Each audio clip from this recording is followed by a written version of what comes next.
حضرت عمر رضی اللہ تعالیٰ عنہ قائد خلافت ہے، بیت المقدس کا محاصرہ کیا گیا، فصیل بڑی اونچی، شہر اندر سے سیلف سفیشینٹ، حملے کا راستہ کوئی نہیں، محاصرہ طول کھینچ رہا ہے لیکن ان کے پاس رسد بھی موجود ہے، پانی بھی موجود ہے، وہ دروازے بند کر کے بیٹھے ہوئے۔ بالآخر اللہ تعالیٰ کی مشیت کا ظہور کیسے ہوا؟ ان کے کچھ علماء آئے فصیل پر، کہا دیکھو مسلمانوں، تم قیامت تک بھی یہاں پڑے رہو گے محاصرہ کر کے، ہمارا یہ شہر فتح نہیں ہوگا۔ ہاں ایک درویش بادشاہ کے ہاتھوں یہ شہر فتح ہونا ہے، لیکن تمہارے اندر ہمیں وہ نظر نہیں آ رہا۔ ابو عبیدہ بن الجراح رضی اللہ تعالی عنہ امین هذه الامہ، ان کا فوراً ذہن گیا وہ درویش بادشاہ مدینے میں بیٹھا ہوا ہے عمر رضی اللہ تعالی۔ اب ایک اور عمر بھی ہے جو قندھار میں بیٹھا ہے، نقشہ وہی ہے، سادگی کی حد تک نقشہ وہی، بالکل وہی، اپنی آنکھوں سے دیکھا ہے وہی سادگی۔ عمر اول عمر ثانی تھے عمر بن عبد العزیز۔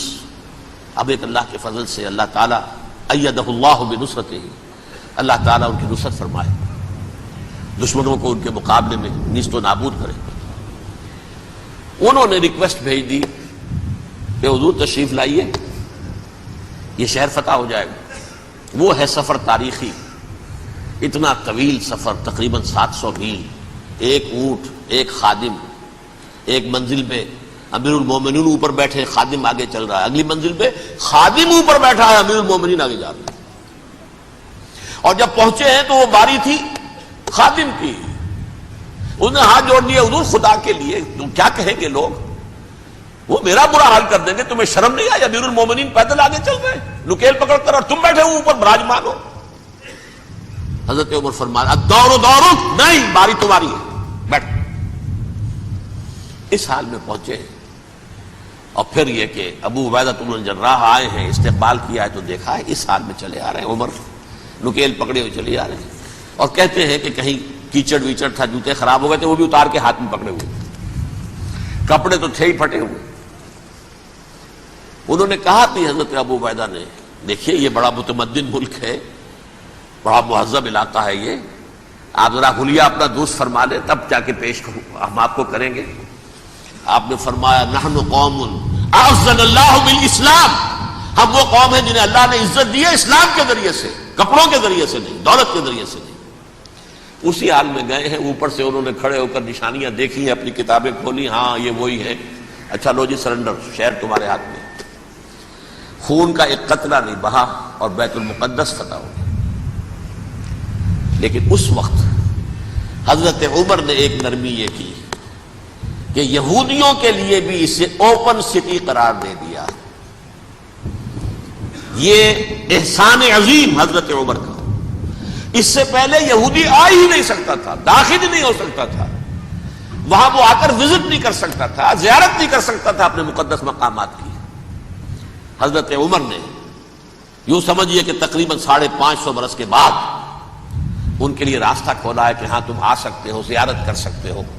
لیکن یہ عیسائیوں نے لکھوایا معاہدے کے اندر، انہیں یہاں آپ آباد ہونے کی اجازت نہیں دیں گے، لیکن کم وزٹ دی پلیسز، دیکھیں زیارتیں کریں اور جائیں۔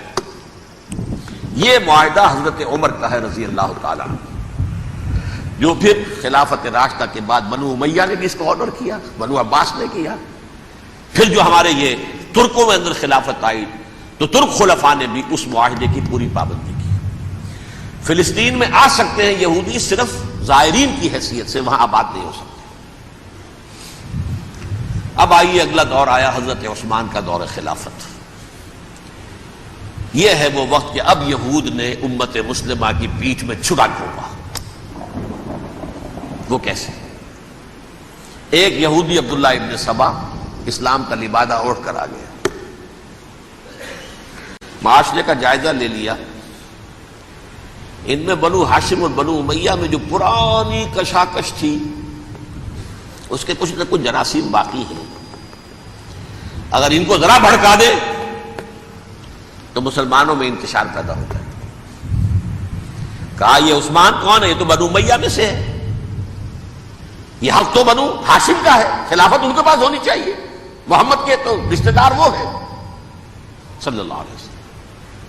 عوام الناس کے اندر بات پھیلنی شروع ہوئی، پھر ایک بڑی سازش کے انداز میں حضرت عثمان کے خلاف پروپیگنڈا، حضرت عثمان کے جو عاملین تھے، گورنر تھے، ان کے خلاف پروپیگنڈا، اور ایسی ہوشیاری کرتے تھے کہ کوفے میں کوفے کے حاکم کے خلاف کچھ نہیں کہنا، اجی مصر میں یہ ہو رہا ہے، اجی شام میں یہ ہو رہا ہے، اجی یہ جو عثمان ہے وہ یہ کر رہا ہے، یہ ظلم ہو رہا ہے، یہ لوٹ مار ہو رہی ہے، یہ خیانتیں ہو رہی ہیں۔ اب نہ تو اس زمانے میں مینز آف کمیونیکیشن، کیسے تصدیق کریں؟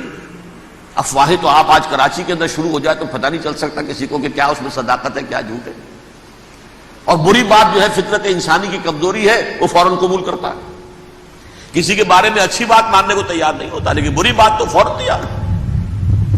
بہرحال یہ فتنہ انہوں نے اٹھایا، حضرت علی کی الوہیت کا فتنہ اٹھایا، حضرت عثمان کے خلاف الفتنۃ الکبریٰ برپا کیا، حضرت عثمان شہید ہوئے۔ اس کے بعد 5 برس تک مسلمان ایک دوسرے کی گردنیں کاٹتے رہے، باہمی خانہ جنگی ہوئی، امت کو وہ زخم لگایا ہے جو آج تک جس سے خون رس رہا ہے۔ یہ شیعان عثمان اور شیعان علی تھے جو بعد میں پھر سنی اور شیعہ ہو، اور آج تک فتنہ کس نے جگایا؟ ایک عبداللہ ابن سبا یہودی اور اس کے کارندے، شیطان کا ایجنٹ، اور انسانوں میں سے بھی اس کے جو بھی حواریین تھے اور شیطانوں کے اندر سے بھی تھے، انہوں نے بھی اس آگ کو بھڑکایا۔ یہ آپ سوچ لیجئے کہ یہ کس نے وہ زخم لگایا؟ یہودی۔ اگلا دور آیا، خلافت راشدہ ختم ہوئی، بنو امیہ کا بھی دور کافی گزر گیا۔ طارق ابن زیاد 712 عیسوی میں حملہ کرتے ہیں اسپین پر۔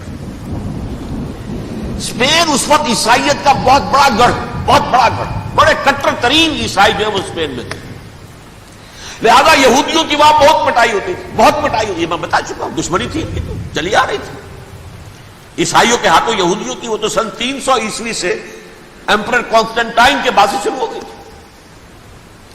اس حوالے سے یہودیوں نے اس وقت چالاکی یہ برتی، کچھ راستے واسطے بتائے، کچھ مدد کی طارق ابن زیاد کی۔ طارق ابن زیاد نے انہیں اپنا محسن سمجھا، ہسپانیہ فتح ہو گیا تو یہودی چونکہ محسنین کی فہرست میں آ چکے تھے، انہیں بہت اقتدار نصیب ہوا، بڑی سپورٹ مسلمانوں نے دی۔ ان کے بڑے بڑے علماء جو اسی دور کے اندر پیدا ہوئے، بڑے بڑے تھنکرز ان کے اسی دور میں پیدا ہوئے۔ بن گوریون جو کہ ایک وزیر اعظم تھا اسرائیل کا، اس نے یہ لکھا اپنی کتاب میں، Muslim Spain was the golden era of our diaspora. وہ ڈائسپورا جو 70 عیسوی سے شروع ہوا تھا اور 1917 عیسوی تک جاری رہا ہے، اس میں سے گولڈن ایرا ہمارا جو تھا وہ مسلم اسپین تھا، ہسپانیہ میں بیٹھ کر ہم نے عیش کیے۔ لیکن وہاں سے انہوں نے اور جو کچھ کیا، یہ تو داستان کے بہت سے گوشے ہیں، لیکن میں جس اسٹریٹ لائن میں چل رہا ہوں اس کے اعتبار سے ایک بات سمجھ لیجیے، وہاں بیٹھ کر انہوں نے اب عیسائیت کی پیٹھ میں چھرا گھونپا، پروٹیسٹنٹ مذہب پیدا کیا، تقسیم کر دیا، جیسے شیعہ سنی کی تقسیم، عبداللہ ابن سبا، رومن کیتھولک اور پروٹیسٹنٹ کی تقسیم، یہودی علماء۔ ہوتا کیا تھا، ہسپانیہ کی یونیورسٹیاں ہیں، کارڈووا میں ہے، ٹولیڈو میں ہے، گریناڈا میں ہے، غرناطہ، قرطبہ، تولیتلا، اور وہاں آتے تھے لوگ، فرانس سے چلے آ رہے ہیں نوجوان پڑھنے کے لیے، جرمنی سے چلے آ رہے ہیں، اٹلی سے چلے آ رہے ہیں، 3 ہی ملک قریب ترین پڑھتے ہیں سینٹرل جو یورپ کے ہیں۔ یہاں پر جو ہے وہ اسلام جو نور پھیلا رہا تھا اس سے بھی مستفیض ہوئے، جہالت کے جو ہے پردے ان کے وہ چھٹے، اس کے ساتھ ہی وہ یہودی وہاں ان کے اندر جو جراثیم داخل کر رہے تھے وہ اس عیسائیت کے خلاف بغاوت تھی جو اس وقت دنیا میں